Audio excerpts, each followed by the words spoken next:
Chris, welcome back to art class. Today we've been talking about shapes, and we are going to use shapes today to draw a still life.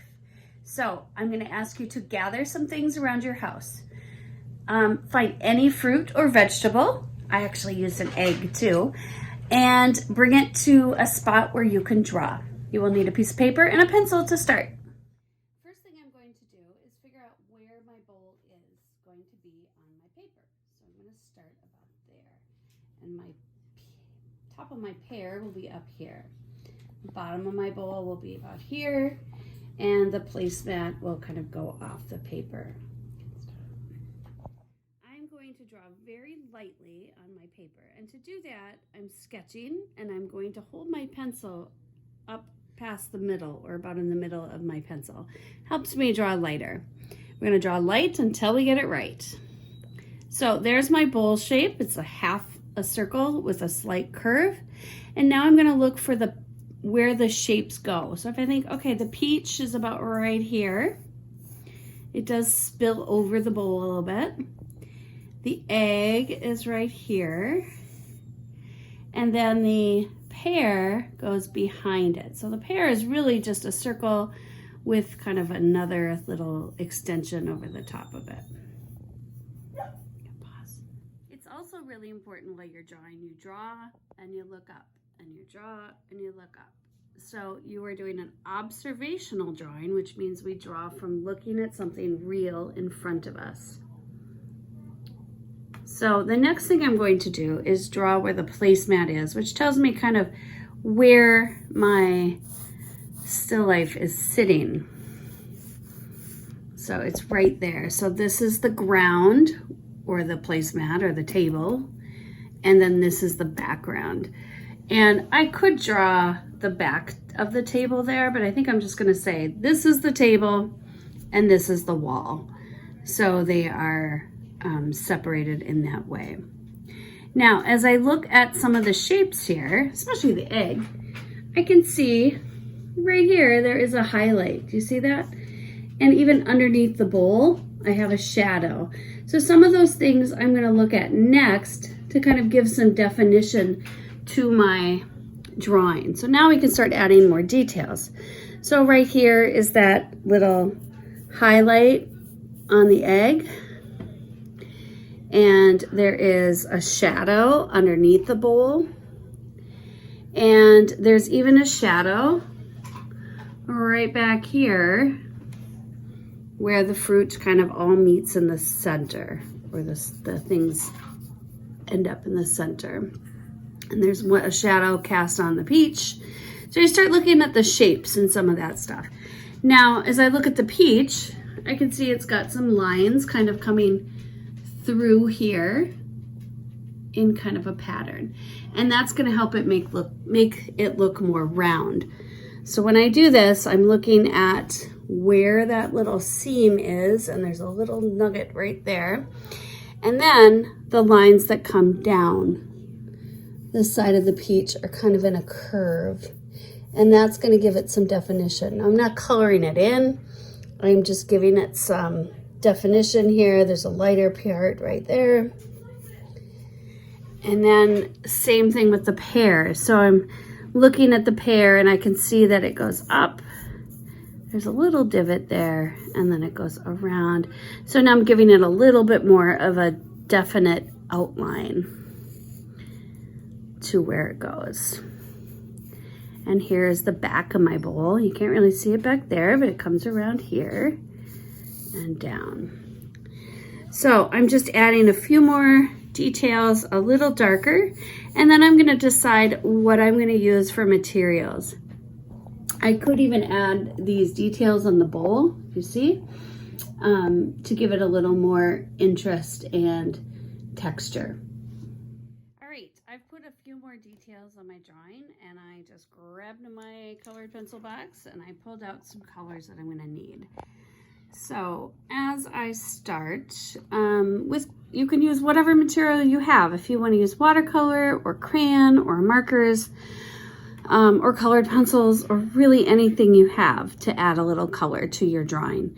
As I look at this, I am going to start with kind kind of these 4 colors. I have kind of a pink, a red, an orange, and a yellow. And can you guess which one I'm gonna try and do? That's right, it's the peach. So as I pick this up, I'm gonna start with the lighters.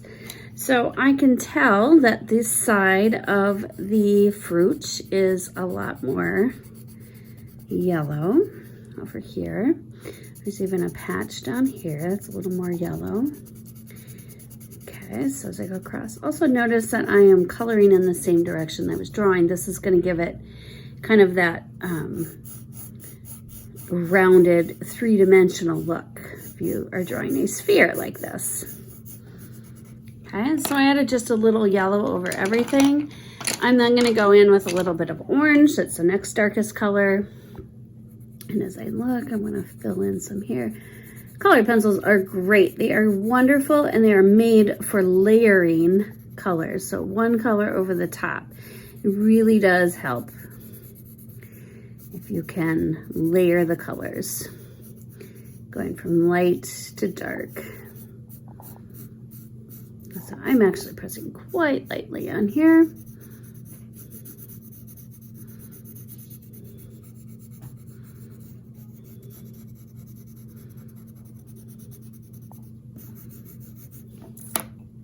Switch to the pink, put some of those in.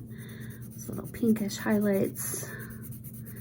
Okay, going over the orange and the yellow is really gonna help it look more like a peach.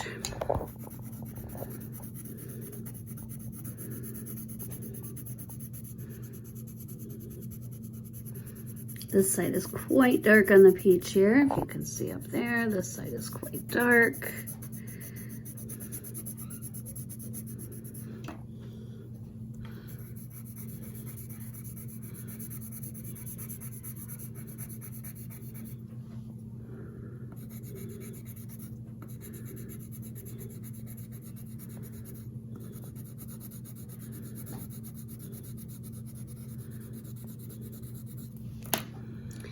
And then for the final, I'm going to add just a little bit of red in some of those darker spots.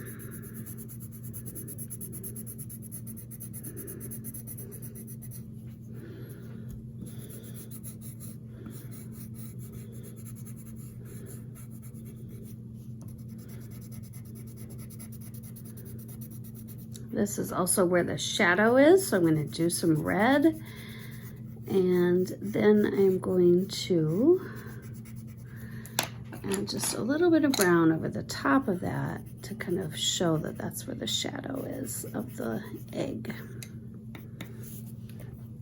I could also take a little bit of brown here where I see that little seam. Oops, broke my pencil. Okay. So if I wanted right at the end, I could just give it another little layer of yellow. That's really going to help it kind of go together and blend together. So I think I'm done with my peach. I'm going to just continue on with my pear and my egg and my bowl and my table.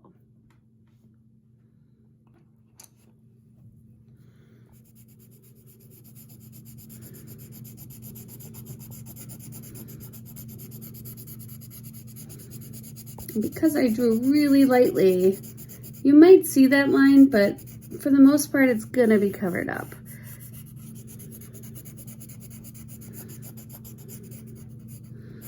Starting with a good layer of yellow, and then I'll go in with some greens here.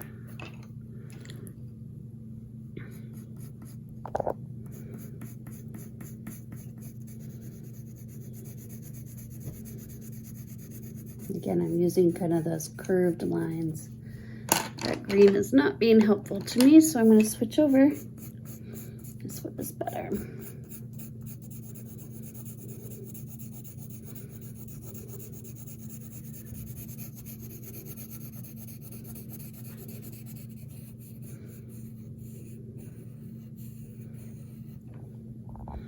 Really is not too different. It's pretty close there. Needs a little bit of brown. There's a blemish on my pear here. So I'm looking up, looking down, looking up, looking down. Show you what really doing that. It really helps. It's like you're almost like at a tennis match. and your eyes go up and down. I'm just going to add a little outline, just a tiny light one. I might do that to the peach too, kind of gives it some definition, makes it stand out a little bit more.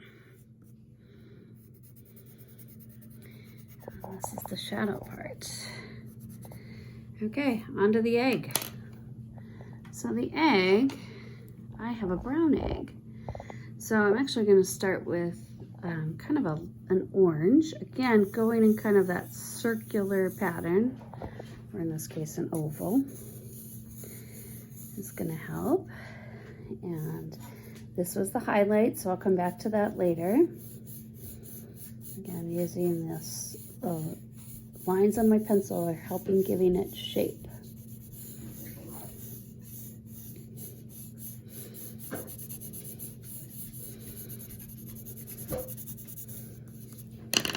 And yellow is honestly one of the best things you can put for layering.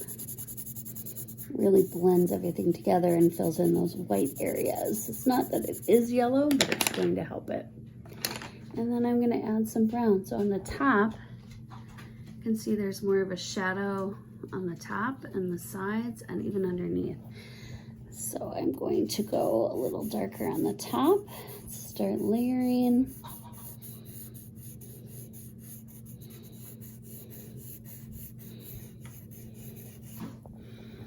And it's starting to look a little bit more round.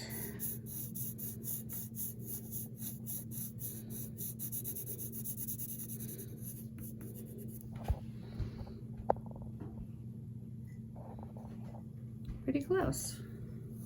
So I'm just going to very lightly just color in that highlight with brown, just super light, and it just gives it a little bit of definition.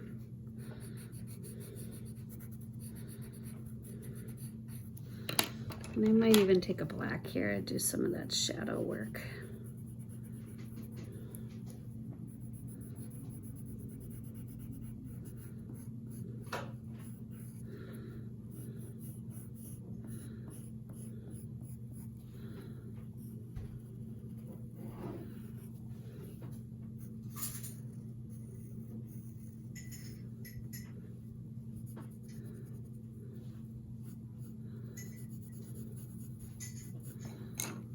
Okay, I think I'm done with my fruit.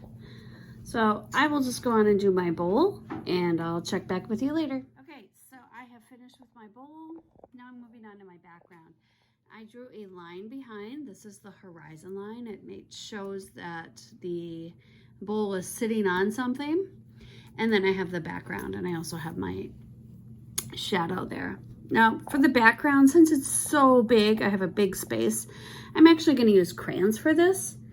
And I like using different mediums, like different materials. So I like using one material here and then a different material in the background. It kind of helps one stand out from the other. So I'm going to take my brown crayon and I'm going to color this in and then I'll check back.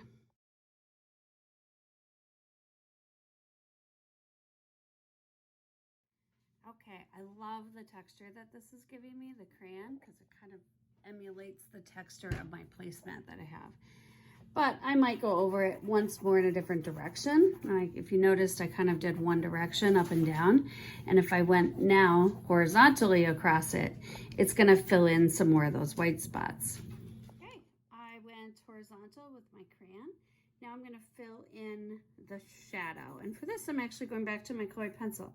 The shadow kind of goes underneath the bowl because the light is coming from behind and goes around the side. So I'm just going to lightly layer over the crayon here, and that will kind of give the illusion of a shadow. Again, makes it look three-dimensional. Shapes, shapes, shapes.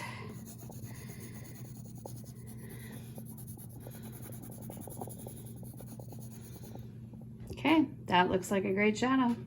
Now with the background, I can really choose any color. My walls are green, but I might choose a blue for something a little different. Or because I have a lot of yellow and green in here, maybe I choose a turquoise or a blue violet. Something that's really gonna make it pop and stand out from this. So I don't wanna choose colors that are the same as this because that's just gonna look, too much the same, because this is the main subject of my picture. So I'm gonna grab a crayon and start coloring the background.